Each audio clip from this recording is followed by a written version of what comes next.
the weather is warming up, which means that those of you who enjoy gardening are likely starting to spend more time outside. And as relaxing as gardening is, it's physical activity that can cause some sore muscles, maybe some aches and pains in our joints. So I'm here with a couple tips to help minimize those. So first things first, something you can do really easily is get yourself a foam pad, and then you kneel on the pad. What this will do is provide cushion for your knees. It'll decrease the strain and the pressure put on your knees from the ground, prevent some swelling, prevent that extra compression, maybe lead to a little bit less knee aches and pains when you're done. Secondly, you can always have a stool nearby, and this is going to do one of two things really. It's going to help me remember that I need to take a break. Sometimes I get in the swing of things, I'm working, lose track of time.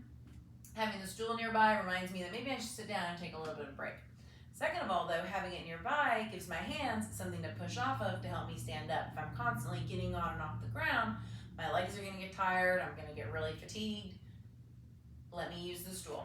So 2 hands on the stool, pushing up through my arms so there's not so much pressure on my knees or my legs, and then taking a little rest break. So kind of a 2-for-1 there.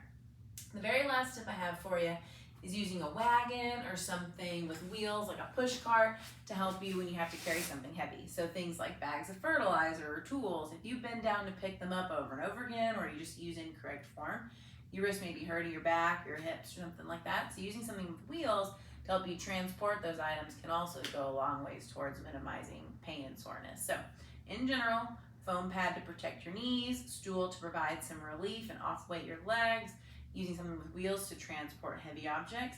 Don't forget, also you're outdoors, if it's warm, drinking plenty of water will go a long ways too.